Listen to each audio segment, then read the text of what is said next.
What's going on, guys? Joshua Gibson here for another episode of the Philosophical Weightlifting Podcast. I believe this is episode 80, which is, pretty cool PR. I guess every episode we record is a PR, so you'll be able to join us in for this week's episode again with Zac Robinson. How's it going, Zac? Going well, man. And once again, we didn't fail to chat for about 45 minutes before hitting record, pretty much flushing out every single topic that we want to cover during today's conversation. It's a pre-podcast. Exactly. So that's kind of like post-activation potentiation, right? We're doing our wave up. We're going to come back down. We're going to wave up to a bigger peak. So, Zac, today we wanted to cover programming. I think this is the programming podcast. We'll cover a lot of kind of novel concepts, maybe not novel, but new concepts to most people. We'll cover a lot of things that people probably already heard about or know. These include volume, muscle hypertrophy, intensity's role in improving someone's strength, and then the volume of that work to improve strength. We'll cover, frequency within a training week, effective reps, daily maxing, bar speed, all of that stuff. But before we begin, it's been 2 weeks. You've apparently gone to a conference and tried to debate Jeremy Lineker on the spot. Tell me about that. No, definitely not that. But yeah, no, I went to the ACSM National Conference this past week, which was really cool. Get to see some awesome speakers. Got to hear Dr. Lineker speak, and as always, gives a really, really great presentation. Obviously, with you guys having him on the podcast recently, the relationship between muscle size and muscle strength is something that's just a really, really interesting topic to discuss. And as always, Dr. Lineker didn't disappoint. Got the chance to chat to him a little bit afterwards, and it was just learned a lot. He's just a really good speaker, and I just really enjoyed having a chance to listen to him speak. Yeah, I guess since you went to that conference, is there anything that sticks out as maybe something that's really memorable, maybe a way you'll change training or think about training, obviously besides Jeremy's presentation? I found a really, really interesting talk that was actually directly after Dr. Lineker was Dr. James Steele talking about the relationship between resistance training and strength gain with sports athletes. And it was just a really interesting philosophical discussion in the fact that resistance training may improve proxies of performance, but we need to really discuss the relationship between those proxies and actual performance. So it was just more of it was just an interesting philosophical discussion and how all those things are related and how much time we should be spending lifting weights for sports athletes, which I just thought was a really cool talk. And a lot of the stuff at ACSM is generally more clinical. So I saw that on the schedule and I sprinted over there. I thought it was really cool. So yeah, it was awesome. Oh, that's very cool, man. Any chance you'll be giving a talk anytime soon? I don't know about that, man. We'll see. Maybe one day I'll get there, but right now this is prime time. Yeah, exactly. That's what I was just thinking. I was like, okay, we're practicing the test right now. So when you go to max out and perform, you'll do really, really well. So I guess we can kind of break in the podcast with talking about your approach to programming. Kind of, obviously a lot has gone into that, developing the way you think about training, the way you program in training, and the way you execute training. I think introducing that, though, will allow us to kind of branch off. So I guess to begin with, you're maxing out your bench every time you bench, pretty much, right? So maybe begin, where did that concept kind of evolve from and why you're doing that, and then we can go off from there. Awesome. Yeah. So obviously the maxing every day thing is something that's came to light over the last couple of years. First, you had kind of the Bulgarian method discussed, and you had John Burroughs in the United States kind of doing something similar. And so, yeah, these concepts of maxing every day generally applied to the squat has been something that's not only anecdotally really supported by a lot of people, but then also a few years ago, our lab actually did a study on that in which 3 participants in a case series did daily maxing, which is actually 7 days a week of the squat, and had some pretty crazy results.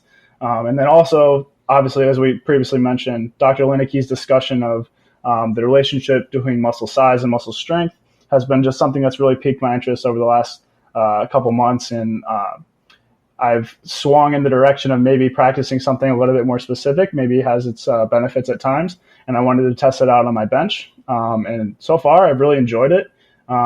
It's not as difficult as I thought it would be to recover from, so that's definitely something I've kind of learned along the process. Now, again, one difference is that I've been benching 5 times a week for a while now, and that's not necessarily a huge change in frequency or volume levels. Just the only thing that's really changing is my peak intensity. That's one thing that I like to mention for people that want to try something similar. Sometimes people will go from squatting twice a week at medium intensities to maxing every single day to like max intensities, which doesn't seem to be the most logical progression to me, but hey, it's a free country, do what you want. But yeah, so I've been doing it for about 2 weeks now, and I've really enjoyed it. And I hit a pause PR recently, which is the 5th day in the week maxing, which is pretty cool. So hopefully it continues to kind of have some ups and downs, but overall the trend line's going positive. So that's it's been my kind of experiment as of late for myself. So yeah. Yeah, there are a lot of questions there. I guess initially I would wonder, how do you decide on a daily basis what weight you're going to stop at? Because a lot of people, they hear daily maxing and they think you're going all out max effort, 10 out of 10, or you miss. So is that the case with you? And then how do you decide all of the volume work or kind of back down sets? How do you decide what you're going to do there? And is it all within the framework of the competition bench press? Yeah, ton of good questions. The first thing, as far as like the attempt selection, so one thing that's really nice about having a Muscle Phys laboratory that I get to train in is that we get open barbells to track velocity. So that's another thing that's really helpful to kind of make attempt selection along with my RPE as I go along. So using those two things, I try to shoot for what I call like an RPE 9.75. So basically as much load as I can handle without missing. So that's generally how I like to go about it. And since I'm so early on, I'm not going to take a ton of risks. If it's there, it's there. If it's not, I'm not going to generally push it right now too much. Once I get a little bit deeper into the process, I'll probably try to maybe take a little chancy jumps and see what's there. But right now I'm trying to be fairly conservative with it, but also taking what's there on the day.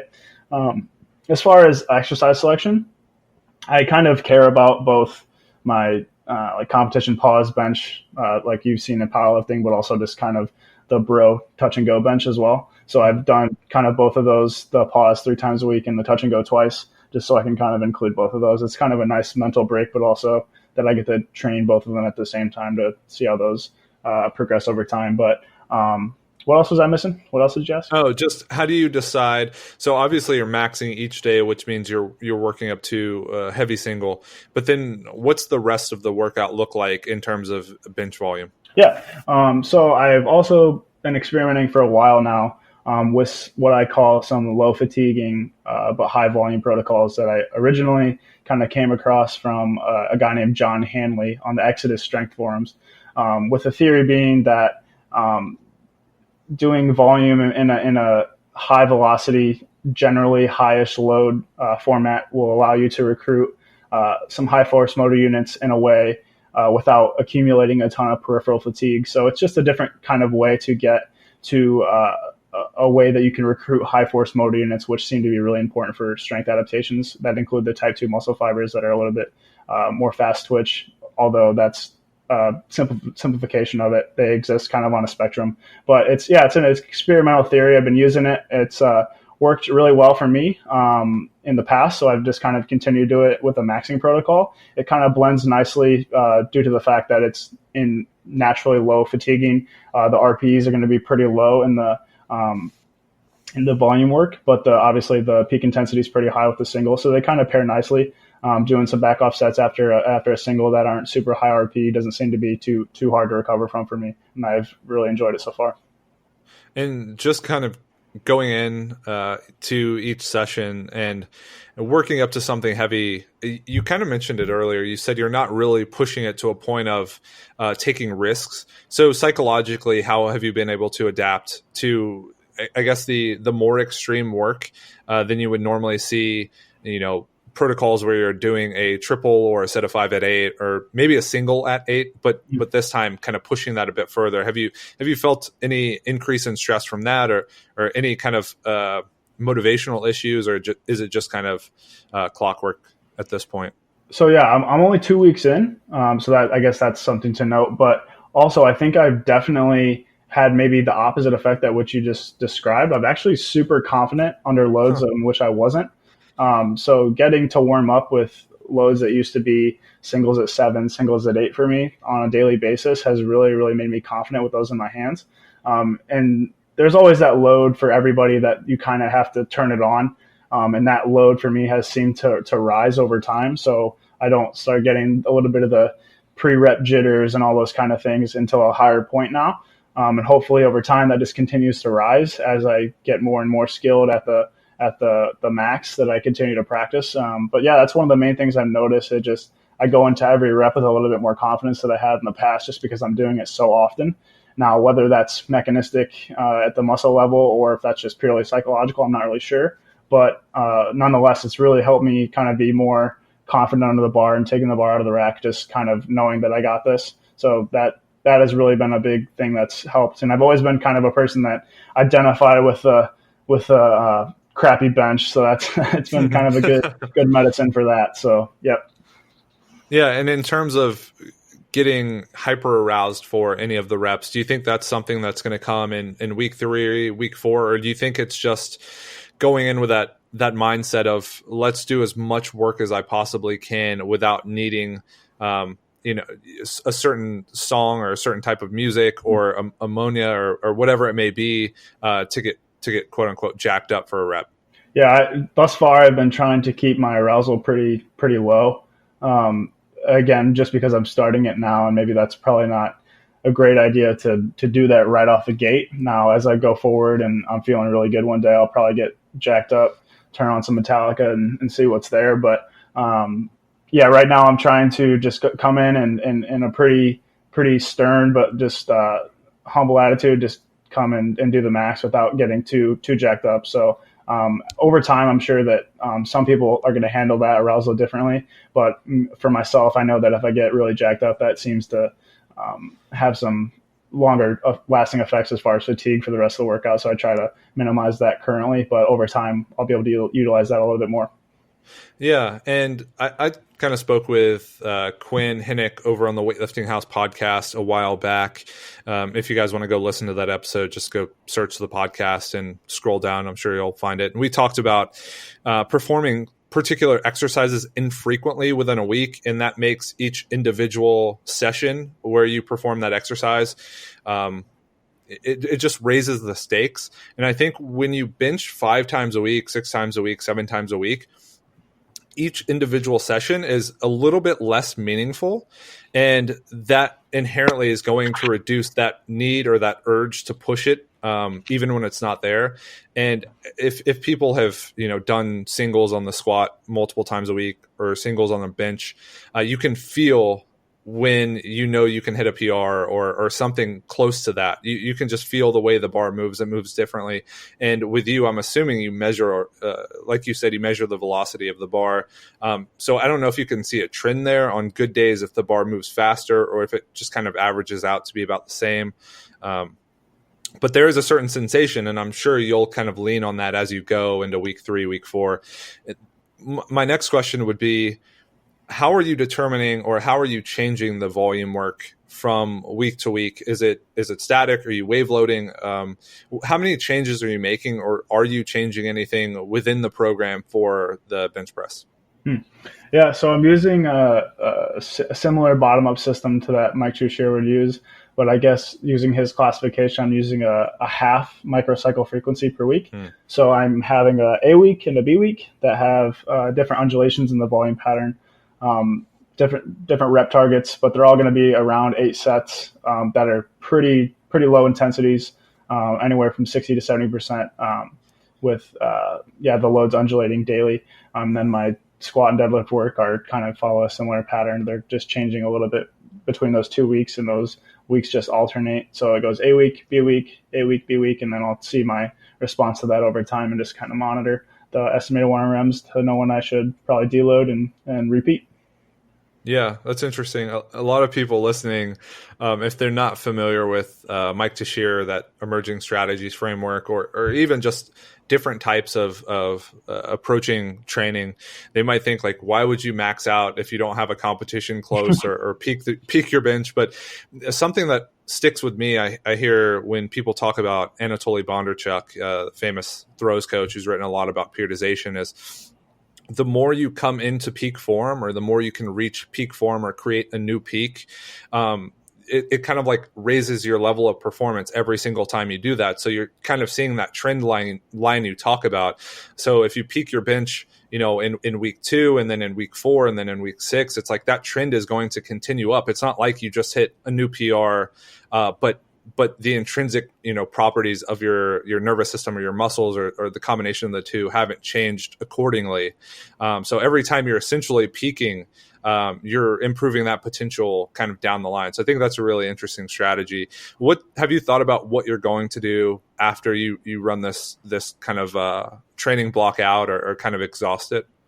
You're saying I can't max forever, Josh? Well, a Max Ada would say otherwise. Yeah, no, I've thought about it a little bit, but I'm really just trying to take this block just as much as I can, and just kind of take it every single day and put as much as I can into it. But I really have enjoyed it thus far, so I would maybe try to do some different volume protocols after this. But I really have enjoyed maxing thus far. Now, again, I'm only 2 weeks in, so that could change. But yeah, I've really enjoyed it thus far, and I've seen some pretty good progress.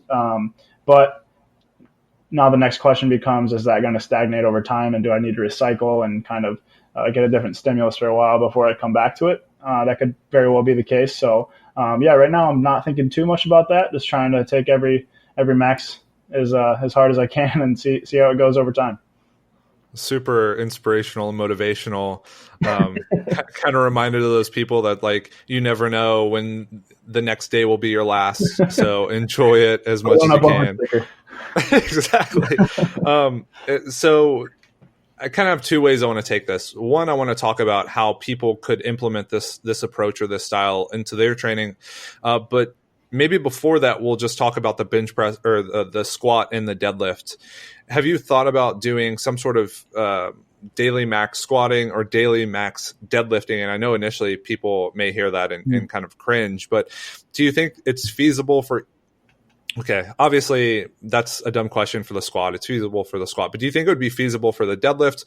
Do you think it would be feasible for all 3 movements at the same time? Because actually before we hopped on, we talked about doing like a 4x frequency where you do squat, bench, deadlift, and you repeat that same workout 4 times within a week. And, initially upon hearing that, it sounds ridiculous, but do you think there's something there that we could play around with to see an improved performance in the competition lifts? Yeah, I mean, I think the first thing obviously that needs to be said is that it's going to be super individual. But that being said, if you look at some of the anecdotes, but also some of the case studies in the literature, people have maxed the squat, for example, like for 30 plus days in a row every single day, and they saw pretty good performance. Now, notedly in that example and in that study, they did not deadlift. So that is one thing that needs to be thought about. But the concept kind of applies to me in the fact that they max their lower body 7 days a week. Now, if we kind of divvied up those lower body maxing slots between the squat and the deadlift, I would assume that you'd be able to do so. Now the question becomes, would it be as effective for each movement? I'm not sure. I don't know if anybody's ever really tried that, but that's definitely something I've considered for myself, is if I'm going to be training 5 times a week, maybe max my squat or do something very close to it 3 times a week, and then my deadlift twice, and kind of seeing how that goes. And so you'd have an upper body and a lower body max every single day.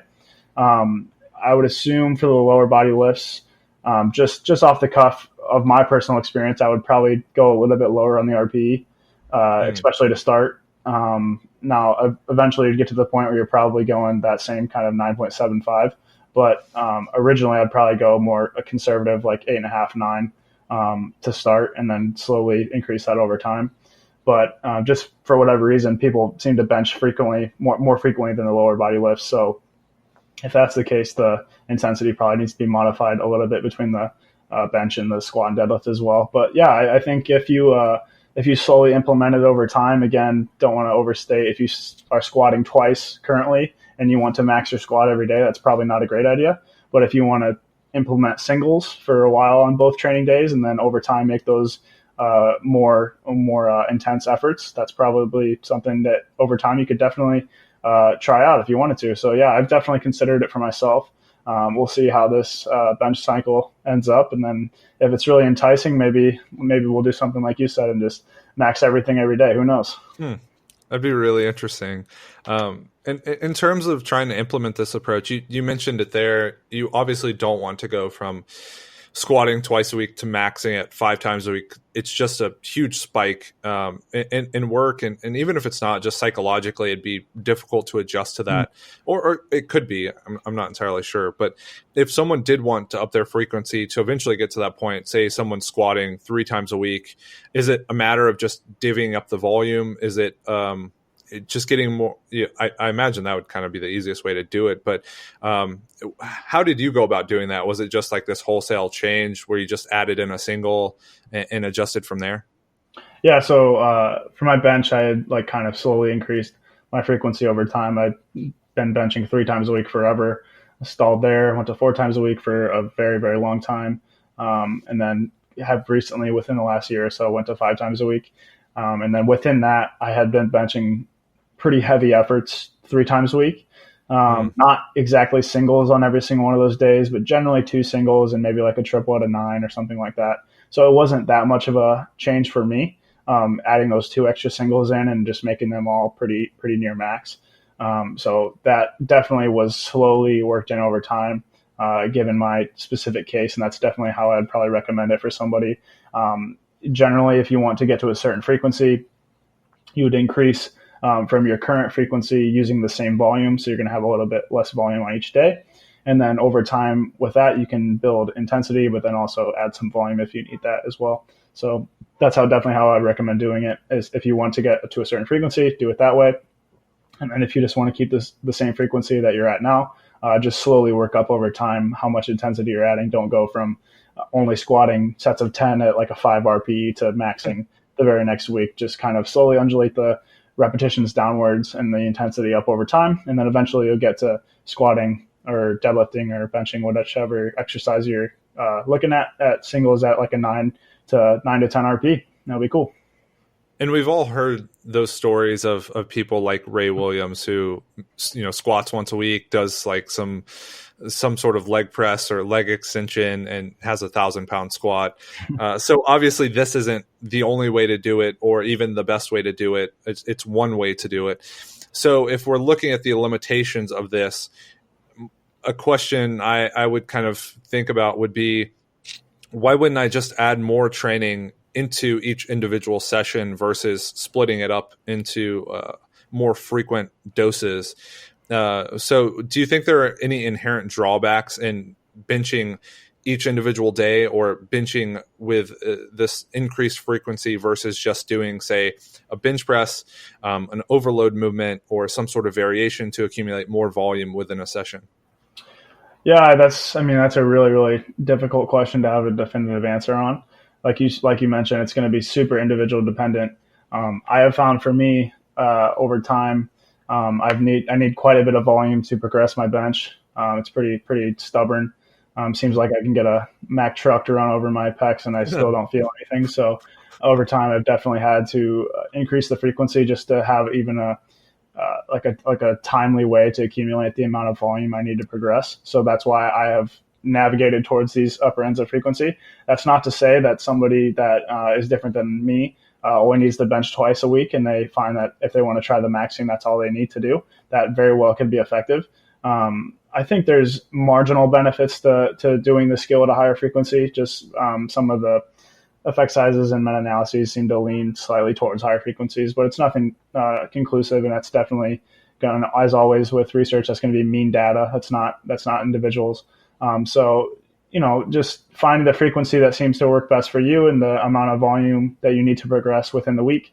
And then maybe if you wanted to implement some of the maxing, just sticking within those frequencies that seem to be working best for you at a given time. I don't think there's necessarily any reason that you need to increase your frequency if you want to try this right off the gate. Over time, if you wanted to do it more often, that's something you could do. But I think if somebody's currently benching, squatting, deadlifting only twice a week and they want to try the maxing, that's definitely something they could do as well.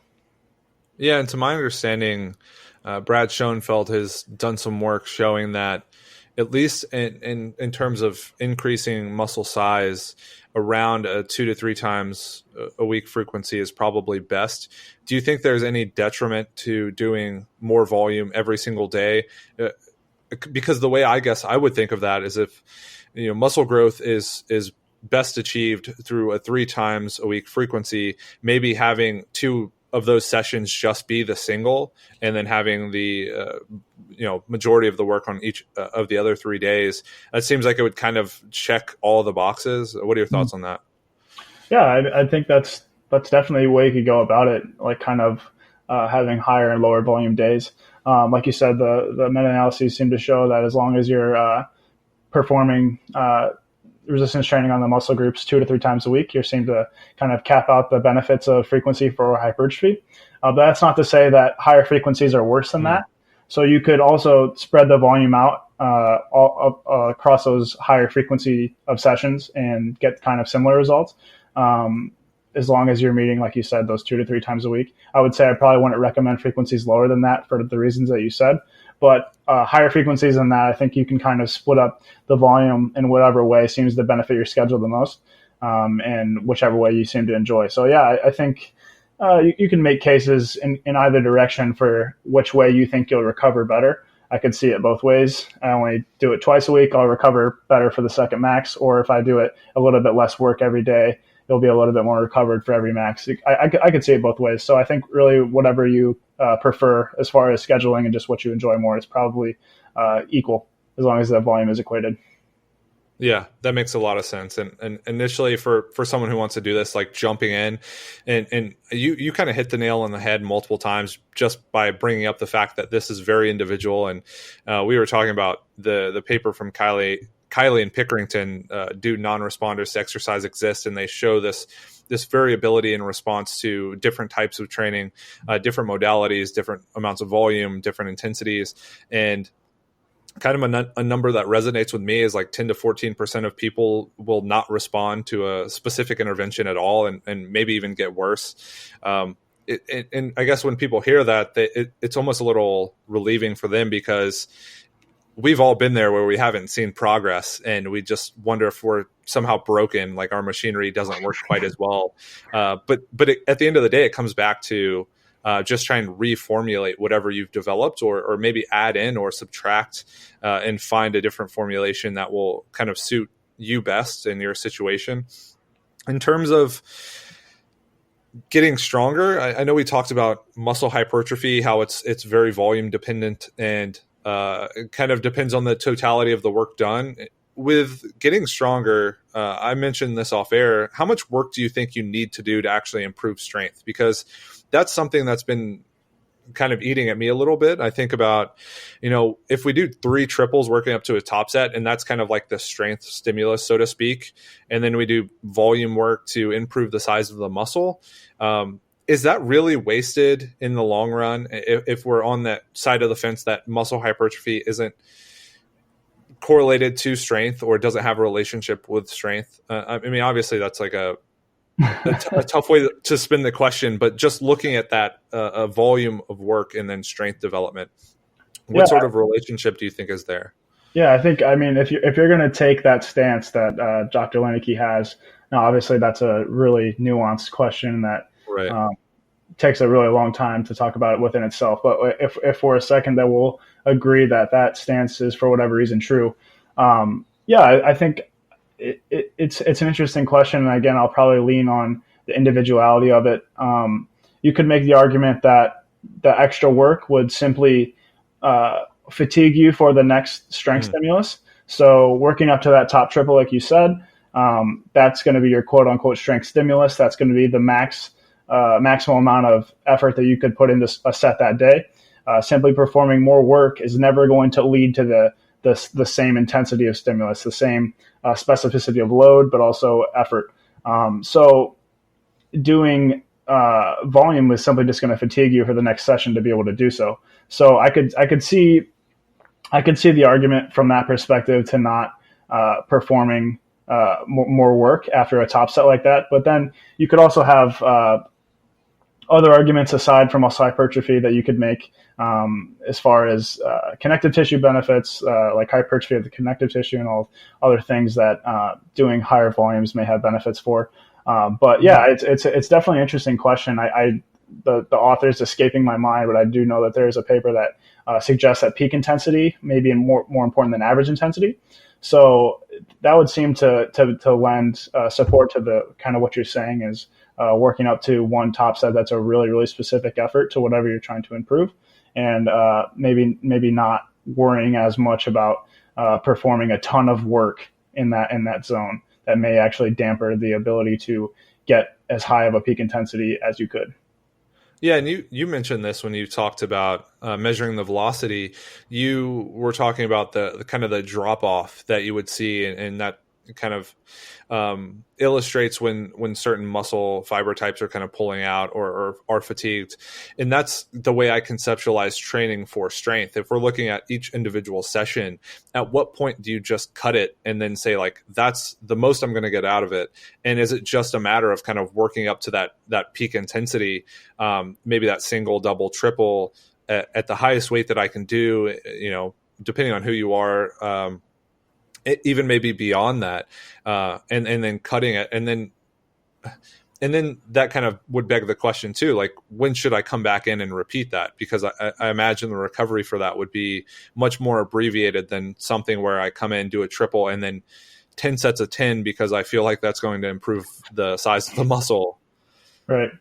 Yeah. So, that's a really interesting point, man. I don't have a good answer to that. Damn it, Zach! You're supposed to know everything. So that's good stuff. I guess we've covered quite a bit in that amount of time. Let's see, what do we have next? So we've talked about practicing the skill. That's kind of the way to improve strength, volume, and its relationship to hypertrophy. So you mentioned something about effective reps, and I think this leads into the hypertrophy discussion. So maybe you can just introduce that concept, and then we can kind of dig into that a bit more. Yeah. Awesome. Yeah. So there's been some really interesting work that has kind of passed around on the internet that I've came across recently. That's really cool. Most of it has kind of come from Chris Beardsley and James Krieger, who do awesome stuff. If you guys don't follow them currently, please do. And it's kind of been this theory of what's called effective or stimulating reps, suggesting that a rep that's closer to failure. So if we examine a set of 10 reps to failure, those last 5 reps of a set are the ones that are primarily contributing to gains in muscle size.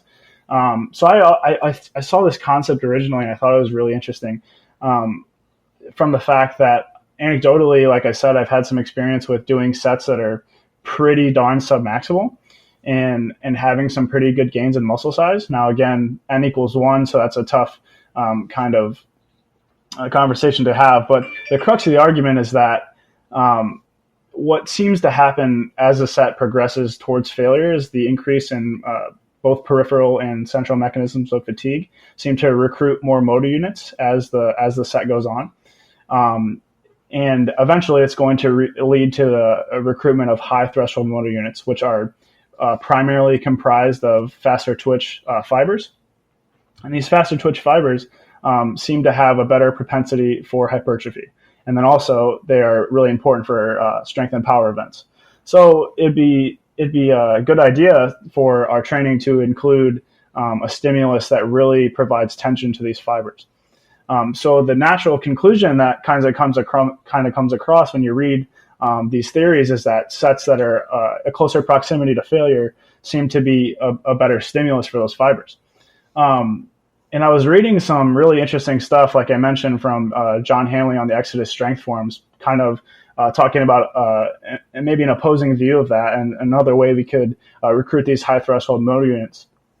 And there's some really interesting research that looks at not only maximal intent, but usually performing equated volume resistance training protocols, but with half the repetitions that would be performed to failure. So for example, if we're performing 4 sets of 10, that's going to be 40 total repetitions at a given percentage. You could also perform 8 sets of 5 for the exact same total volume, but obviously the perceived effort of those sets is going to be much lower. So as long as these sets seem to be of a sufficient load, which seems to be around 60 to 65% of 1RM and greater, and they're performed with maximal intent, so not an intentionally slowed concentric portion, they seem to recruit these high threshold motor units very well. And in some cases seem to actually have beneficial strength adaptations in comparison to these more fatiguing sets. And a really, really interesting paper that everybody should check out if they want to learn more about this is by Parablanco. I can send it to you, Josh. You can put it in the show notes, which was in 2017, I believe, that they looked at the 20 and 40% velocity loss protocols, which will somewhat dictate the proximity to failure in which sets are performed. And although the 40% velocity loss group had about 40% more total training volume, hypertrophy really wasn't that much different. And so that is a really interesting finding in the fact that these sets from the 20% velocity loss group not only were not even close in proximity to failure as the other velocity loss group, but they also had 40% less training volume. We know training volume is so important for hypertrophy. So these two combinations, these two variables combined, just are really, really astounding findings for hypertrophy. And then if we want to get really mechanistic, there seem to be better interconversion effects to the 20% velocity loss group towards more fast twitch fiber types. So they seem to maintain their type 2X fibers slightly better, and they seem to have better interconversion towards type 2A fibers. So those are just a few reasons why I find doing some of these lower fatigue protocols could have some theoretical benefits as opposed to maybe some sets that are higher proximities to failure. But yeah, I think they're both really, really valid ways to get close to optimal hypertrophy results. And obviously optimal is a ghost that we're always going to be chasing. But I find it a really, really interesting way that I've had a lot of anecdotal success with including sets that are pretty far from failure that seem to have a lot less fatigue, that not only can I accumulate more total training volume, but also seem to have pretty good mechanistic evidence to have some good long-term adaptations that would be beneficial for strength, power, and hypertrophy. Of course, you go on this, 3 to 4 minute spiel about effective reps, and then I want to comment on that optimal remark and talk about that. But it's funny, just in reference to that, when you talk about chasing the optimal ghost, I think about potential and how people talk about someone's potential, and I think it's something that's so incredibly abstract that you can't pin it down. You almost have to look back retrospectively and see when was the period of development where you hit the biggest spike, and that was what was optimal, and that's really all you can go off of. But tangent aside. What I kind of hear when you discuss that is that you're tending to focus a majority of the volume you do, besides obviously the singles, heavy doubles or triples, around those lower percentages, say 60 to 65 to 70. So is that how you kind of decide where you do the brunt of your work? Is it within those percentages, and is that all aside from like the 1 to 3 heavy sets that you have preceding that? Yeah, definitely. As of late, that seems to be how I've been configuring most of my training. I like to call it a hyper-polarized approach. So polarized training has been kind of popularized, I think, primarily by RTS originally, and then has gained some popularity over late, just doing a single at an 8 RPE or whatever and doing some back-off work at a lighter percentage. But I've really expanded that to the farthest ends that I think makes sense. So doing the max or just a really heavy effort on the squat and deadlift, like a single at a 7 to 9 RPE, and then including some of these low fatigue, high volume protocols that I've kind of mentioned a few minutes ago. And yeah, I think that not only does that allow me to accumulate quite a bit of volume in a training session in a pretty time efficient way, anecdotally, I've just responded very, very well to that. And that definitely could be biasing me into prescribing that for other people. But I think after examining some of the research, I think mechanistically it does make some sense. But yeah, I have definitely prescribed a ton of my training in that fashion. And it seems to have worked very, very well. So yeah, I've generally performed one pretty heavy set to set my estimated 1RM for the day, and then performing back off sets anywhere from 60 to 80%, depending on the repetition target. Obviously, mostly the brunt of the work is going to be between 65 and 75%, but at pretty darn low RPEs.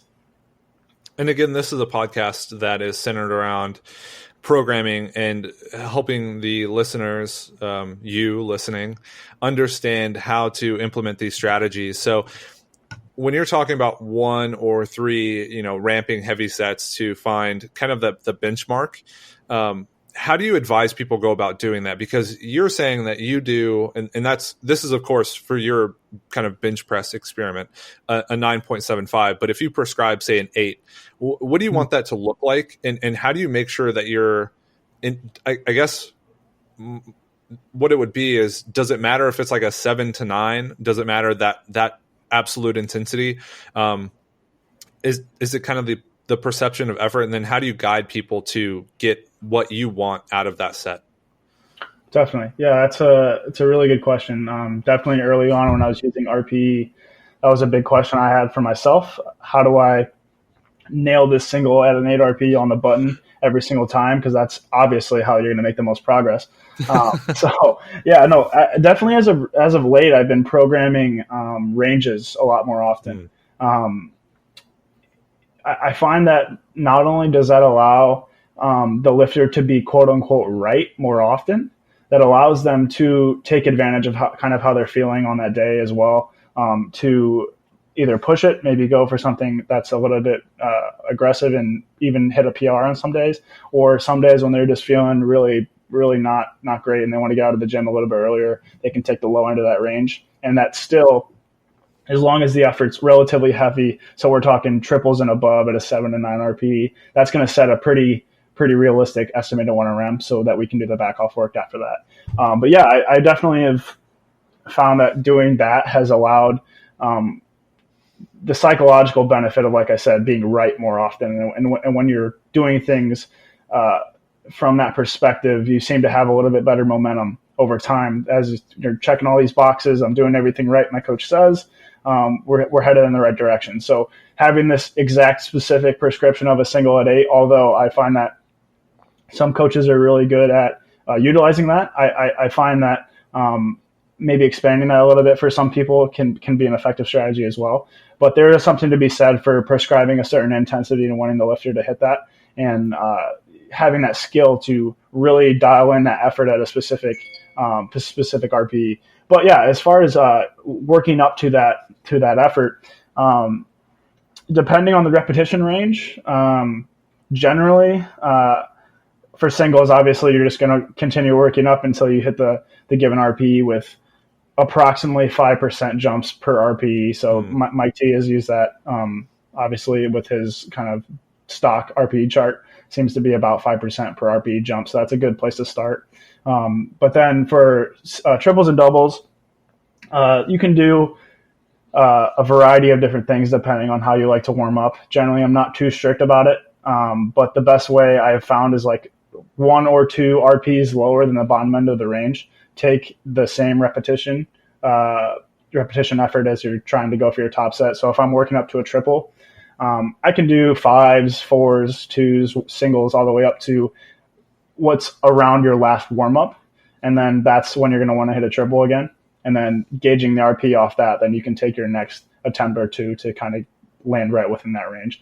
I find that doing triples or doubles all the way up, while always seems good on paper, I've anecdotally never stuck to it, especially when I'm supposed to do like 10s, like up to like a 10 at a 9 RPE. I am not doing 10s all the way up to my top set. It's just not going to happen. So trying to just be a little bit more flexible with that, as long as people are hitting the top set, that's pretty much all I care about. Yeah. And I've always kind of thought that thought along those same lines. But then again, I think I mentioned Kevin Can, and so he runs the Boston Strongcast podcast. He's got a lot of great content. So if you want to go check that out, I'm sure you find hours of very interesting material.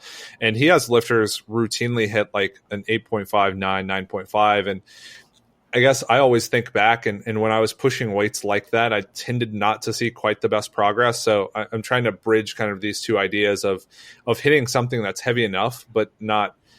And I don't even know if it matters to overshoot now, right? Because he has people miss and routinely take weights that are too heavy, and they still see progress. So I'm wondering how necessary it is to be, almost so reluctant that it's within this RPE range versus just hitting something that's maximal effort for the day, and then moving on. Do you think there's any detriment to hitting like a maximal effort weight or even missing? Yeah, that's another great question. And Kevin has definitely been one of the reasons I've been rethinking a lot of this stuff. Like you said, he's got a lot of great content that just always keeps my brain churning and makes me re-question some things that I have thought to hold deeply in the past. So yeah, obviously, if you're not following Kevin, please go and do so. But yeah, I think the overshooting things it's a really hot topic, because some people will really say that has a very uniquely fatiguing effect. And then others will, like you said, Max Ada squatted twice, 3 times a day to max and was not going to say totally fine, because if you listen to him talk about it, he wasn't in the best shape, but but pretty good shape. So yeah, I don't know. Honestly, I think a lot of that is kind of what I mentioned earlier, as far as being right. Personally, if I'm supposed to work up to a single at an 8 RPE and it's 5 pounds more than I did last week, and I come and I hit it and it's like an 8.5, 9, to me that I did something wrong there. I missed the assignment. I didn't complete what I was supposed to. So those negative emotions and feelings associated with that set, I think that could be partially associated with the fatigue. So having this overarching feeling of quote unquote overshooting, like that's within itself a negative contextual word, as opposed to having a more maybe optimistic approach to it and just say pushing it. It's kind of the same concept, but people view it in completely different light and say, I pushed my top set today, and maybe you went up to a 9 RP when you were supposed to be an 8.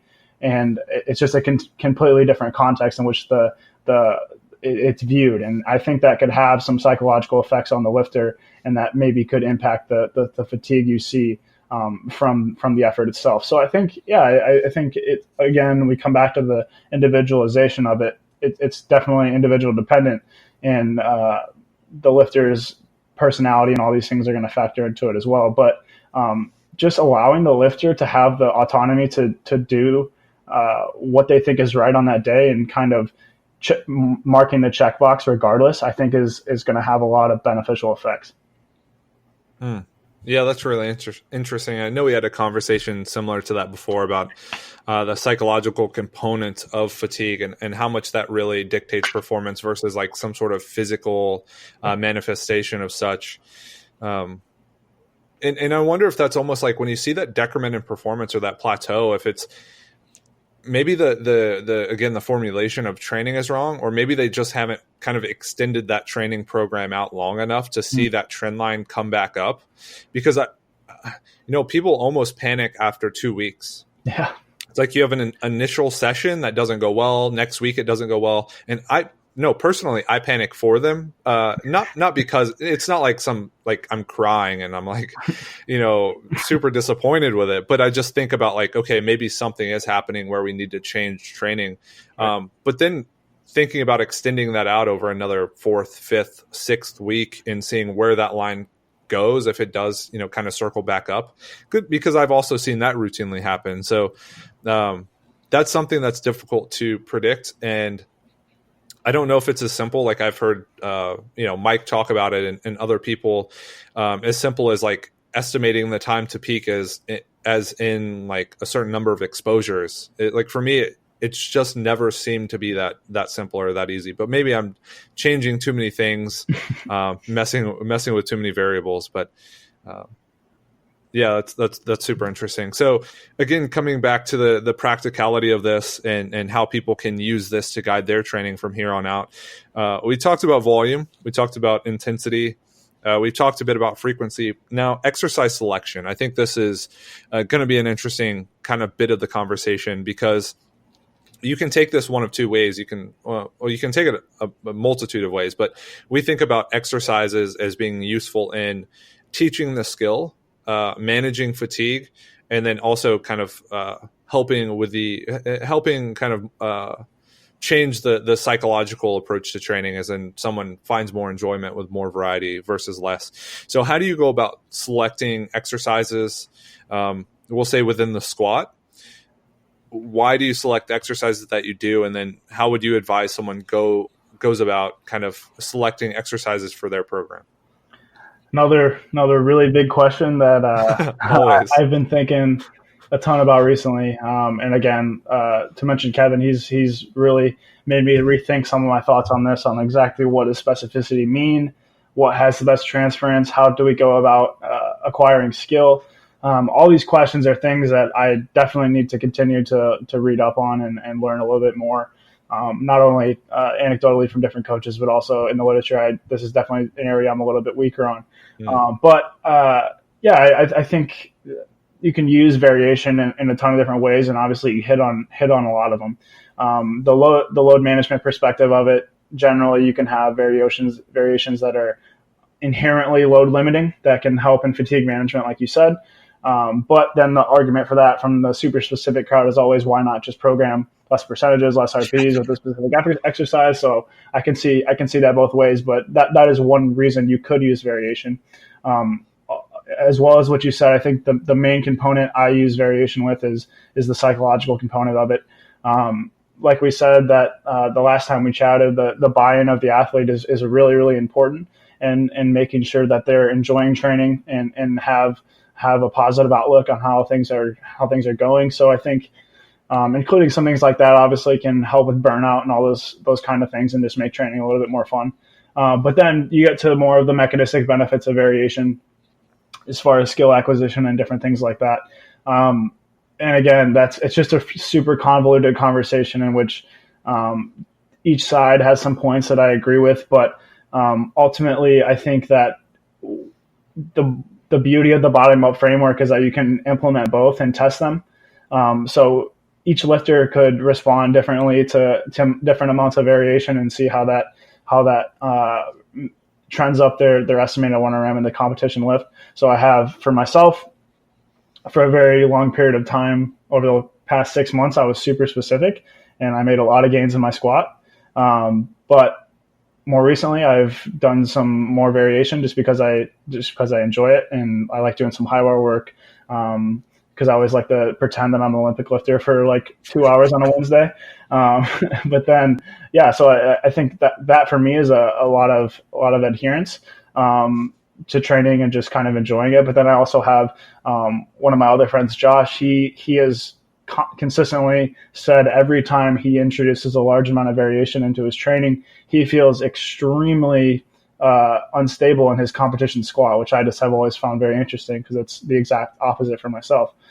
So I think, I think that there's mechanistic arguments to both sides, the super specific crowd and the super highly variable crowd, that have points, and I think both of them can be utilized. But again, it's always just going to come back to try them both out for a particular athlete and see which one they respond best to, and repeat that until it doesn't work, and then find something else. So I think that's probably my best stance on it, without biting off more than I can chew intelligently. But one thing I've always found interesting in weightlifting that you can comment on is just the amount of variation that generally has been seen, and that could be very well that I'm not familiar with people that are super specific and only do snatch and clean and jerk. Is that something that's widely practiced? Like, I know that some people just do snatch and clean and jerk. I believe that was the Bulgarians as well, but it seems like more mainstream that there's just a ton of variation in weightlifting with complexes and different weightlifting exercises. What do you think about that? Yeah, it's tough. And I think it's actually funny. I didn't realize this, but we've been talking powerlifting probably the entire episode, and it's the Philosophical Weightlifting Podcast. But I actually really enjoy thinking of all of this training through a powerlifting lens. For some reason, it just makes more sense to me. Maybe it's a little bit more black and white. But with regards to exercise selection and weightlifting, it really depends. And actually, one of the problems I have, or that I see amongst some coaches, is they tend to rotate variations every single week. So they'll do one training week, and then the next week has entirely different lifts or rep schemes or set schemes. And for me, that never made much sense. I think I actually wrote a little blurb about this. It will never be published, so I'll kind of talk about it here. But basically, discussing the sub-principle of specificity called directed adaptation. And what that basically means is you need to repeat something for an extended period of time to actually reap the benefits of using that particular rep scheme, set scheme, or variation. So if we talk about a pause squat, if you used it once, that really isn't going to stick. But if I repeat it, 8, 9 times, improve it over that period until I kind of plateau, I think there's going to be more of a transfer from that to every other form of the squat that I do that can be impacted by it, as opposed to just doing it once.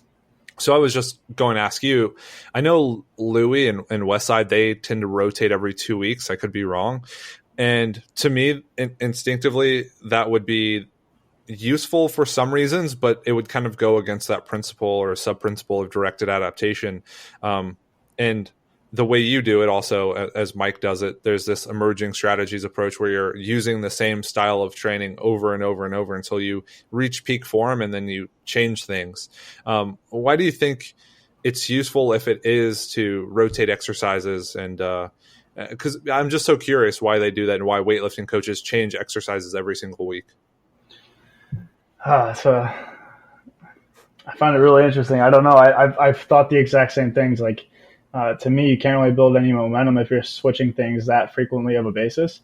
And it doesn't really allow the athlete to know. And maybe that's just something from like a data heavy coach perspective, like that me and you both are, that we maybe resonate more with that other individuals don't. Like, if we can't see progression week to week or month to month with the same exercise and know that we're getting stronger, maybe that's something that's inherently limiting to us. But maybe for other people, like the guys that train at Westside, that put every ounce of faith they have in Louis Simmons, like they know that it's going to work. It doesn't matter what it is. So if they change exercises every week, every day, it doesn't matter, because they're going to get stronger. Maybe that's a very heavy part of it, and just the personality that goes into it. Now, I'm not going to make it sound like Louis doesn't have some really concrete ways that he does things, because there's obviously a lot of thought that goes into behind the way that they rotate exercises. But I would tend to agree with you that rotating them extremely often, even weekly, just seems to be a little bit too frequently.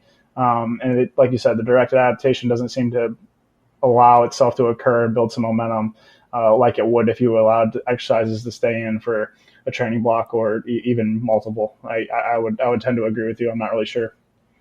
So do you keep your competition lift in almost every single training cycle? Because we talk about those kind of proxies of progress or markers of progress. And when we talk maybe a single at 8 or a triple or a set of 2, while that has a training benefit, really what we're trying to do is see how the rest of the training is stacking up to improving performance. Do you keep those in? Have you thought about using assistance exercises for the kind of marker or something similar? Because I guess with Louis, I don't know their training. I don't know how they set it up. But if they're always doing the competition lift or something that's at least static on one end, it's much easier to track changes in performance week to week, month to month. So personally, I have, for the vast majority of people, like I will keep the competition lift in, as you said, kind of like a bookmark over time that we can monitor throughout the different phases, throughout the different training styles, all those things, that we can have some type of pulse on the adaptation that we're trying to occur with the totality of the training program. But as we've mentioned his name a couple times, Kevin has also kind of challenged that as well.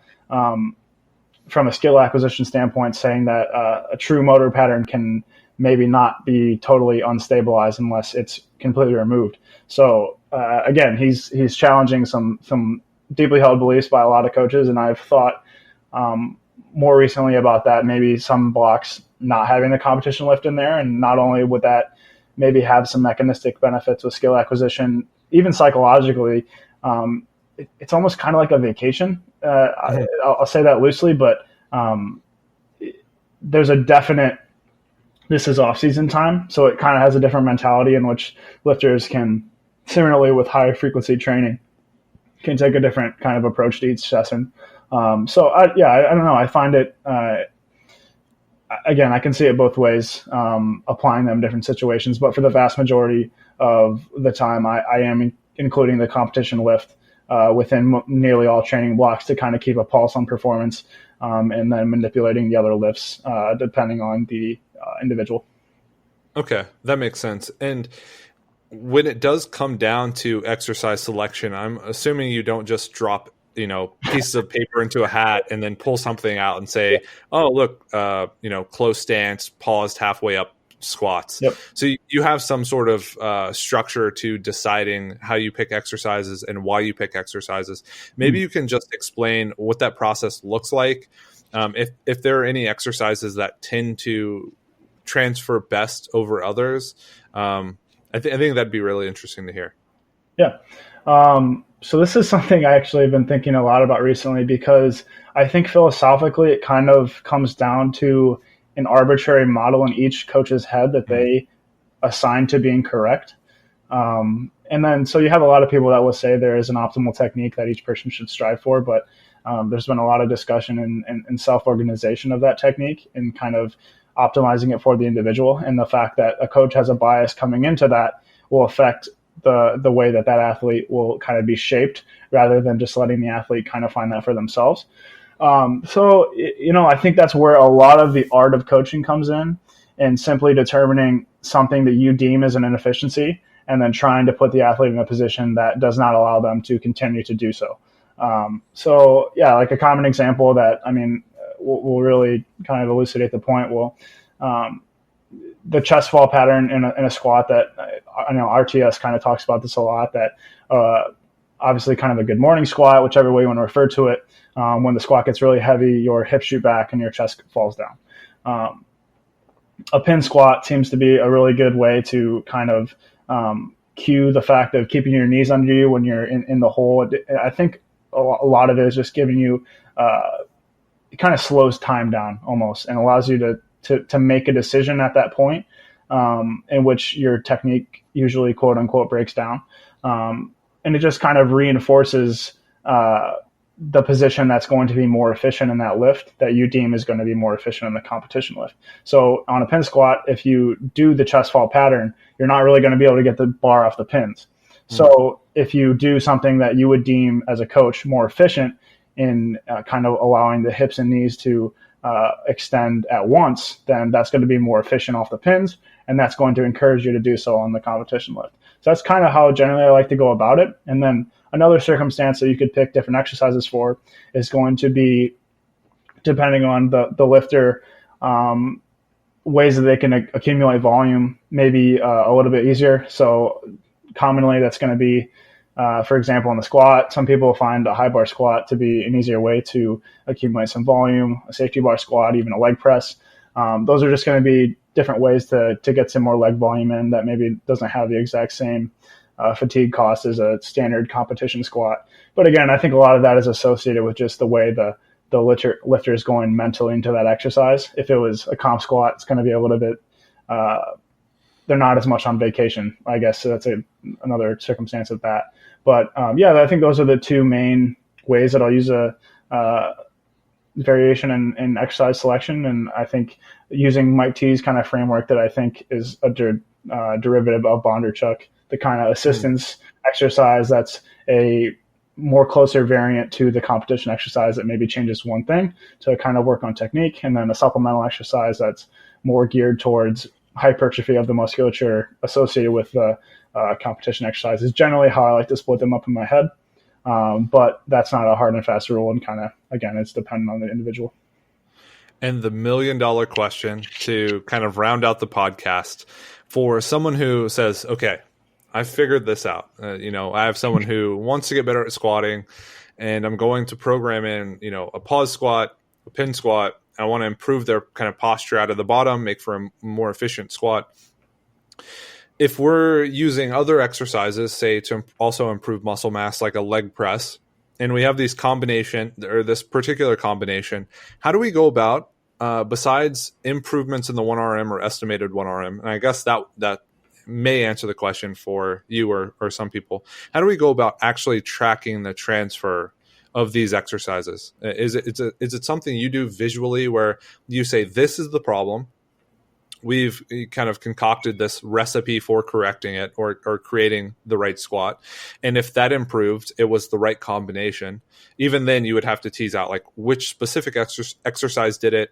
Was it the intensity range, the set rep range? And then also with improvements in strength. And then I think it gets definitely a little sticky when we talk about hypertrophy, because, for one, I really don't have any measures of my muscles increasing. I haven't measured them or gotten anything done to that effect. But how do you go about actually documenting the transfer of these exercises? Yeah, I think you hit it right on the head. There's so many variables that go into that really the only way that you can monitor the transfer of the configuration of programming that you've created for an individual is to monitor the outcome that you're concerned with. So in a powerlifting context, obviously that's going to be an estimated 1RM of some kind, generally going to be the competition exercise included in that training block. So again, keeping the goal, if that's what we're trying to improve, as long as that's going up, what we're doing is quote unquote working. You can always chase this optimal ghost, as we've talked about. There's always could be a chance you could be doing things a little bit different to get quote unquote better progress or faster rate of progress. But at the end of the day, if we're increasing the metric that we care about, we're probably on the right track. And then in a similar context, if we're, I know this isn't a bodybuilding podcast, but for hypertrophy, if that's what was the metric that you cared about in a certain phase, or even if that was your primary outcome, you could do measurements of the areas that you care about. And obviously there's a lot of factors that go into those, but as a rough metric, that may not be a bad idea. And then again, tracking that over time and kind of seeing how your training is trending, along with your body weight, would probably be a good idea to kind of combine those things. But yeah, I mean, it's really just about kind of throwing things together in a way that you think makes sense, and then finding one variable or two variables that are pretty tightly correlated and tracking those over time to see if things are working. And if it doesn't seem to be conferring the results that you expect, probably change things up and try something new. Okay. And I guess the last thing I'd want to touch on, just as you were talking, I was thinking about powerlifting in the context of using a 1RM to, decide if your training was kind of working or not. And then I was kind of carrying that out to weightlifting and then maybe even other sports, right? So if we want to improve the squat to improve your clean performance or your snatch performance, to me, now it's starting to make less and less sense as to why we would not use, let me reframe this differently. It makes more and more sense to use a 1RM. One, to really see if there's any progress being had, but two, to also kind of maximize the usefulness of that training, if that makes sense. So in a lot of those different contexts, do you think there is a training effect coming from the squat 1RM, or do you think it's simply a means of expressing whatever is being developed behind the scenes? Yeah, that's, another sticky question that has a lot of layers to it. But my personal opinion is that I do think there is something to be gained from that 1RM. I think it's just such a specific effort to something you're trying to improve. I look at it, and again, all these aren't perfectly analogous. Looking at a basketball player that is looking to improve his free throw, if he's only shooting jump shots that are completely outside of free throw range and not including that at all, he'll still get better. But including some of that is hyper specific to the test, I think that will probably optimize the ability to do the test along with varied practice in other sense to kind of get the best of both worlds. But yeah, personally, I do think there's a lot of value in practicing the event that you're trying to get better at, aside from simply marking progress. So I think there's some experimental evidence for that, but also just anecdotally, I think that makes a lot of sense. See, in the powerlifting world, it's much simpler, and people, especially in the Mike T circle, they expect you to use singles. But in the weightlifting world, you're like shunned if you're using singles year round. That's so interesting. It's crazy, man. So have you tried personally? I've seen great results. Like, I mean, in part of it, like you said, it's really just taking the abilities that have been developed and funneling them towards the specific test of those abilities. I guess, if that makes sense. But I actually noticed that it does help you handle those weights and develop your technique under those loads. So where, maybe previously I would have, my hips would have shot up and my chest would have dropped. Well, handling 180, 190, 200 kilos every single week for 4 to 6 weeks, I developed the ability to, keep good positioning with that weight. And then once the transfer kind of happened, or, obviously it wasn't just like that. It wasn't this aha moment, but as the transfer was happening, I was able to express that more efficiently. But it's always tough for me because you're always kind of working against this dogma. You're always kind of pushing back against it. And I think weightlifting is a little behind powerlifting in that sense. I don't think there's this like gross immersion in different training methodology. I don't think there's like this deep kind of desire to experiment and understand things in different ways. I think it's a lot of tradition, and maybe, John Kiley's work really resonates with me. Is it tradition driven or evidence led? Yep. And I think a lot of it is tradition driven because these really good coaches hold that position. They pass their methods on to kind of their pupils. And then they grow up kind of doing the same thing. And I don't know if they know why as much. They just know that it works. And when you start to question it, it's like you're almost stepping out of place. So weird tangent to go on. But yeah, surprisingly, like I think if we could just merge powerlifting with weightlifting, we'd have this beautiful baby. Super total, man. Super total. You can sign up on JTS. Yep. Discount code Philosophical Weightlifting Podcast. Just kidding. But Zach, thanks again for joining me for another, really awesome chat. For some reason, I have this weird interest in training methodology and all this stuff. So I'm kind of excited to go program now. So hopefully everyone who was listening enjoyed it. Now, Zach, if they want to find out more about you, if they want to get some programming from you, maybe even be a part of this experiment where they're, maxing out frequently or pushing heavy singles frequently, where can they find you and where can they reach out to you? Yeah, man. Thanks for having me on. Obviously, this was really fun. If you want to find some more about what I do and kind of what I've been working on, go find me on Instagram at zac.datadrivenstrength. And yeah, I'll be putting most of my stuff on there. I'm working on getting some new kind of informational content out there over time. So yeah, that's where you can find me. Can I just say that new logo is sexy? I'm really excited about it, man. One of my friends from high school's cousins is a graphic designer, and he did an awesome job. Like, we worked together really closely throughout the process, and it really came out better than I even hoped. So yeah, I'm really excited about it. Thanks, man. Yeah, and somehow I always draw training parallels, but you talked about working together closely during the process, and man, if there's anything I could say about training, like that's it. Like the athlete and the coach should work really closely together and try and help each other out. So everyone listening, thanks again. If you like the podcast, share it with your friends, post a picture of it on your Instagram story. That seems to be like the most popular method of sharing it, which we really appreciate. Give it a review on iTunes, do what you do. And I guess, likely Zach and I will catch you on next week's episode or whenever we're able to record with hopefully Kevin Can, and we can kind of further this discussion. So kind of drop the mic there, and we will catch you guys on the next episode. Thanks.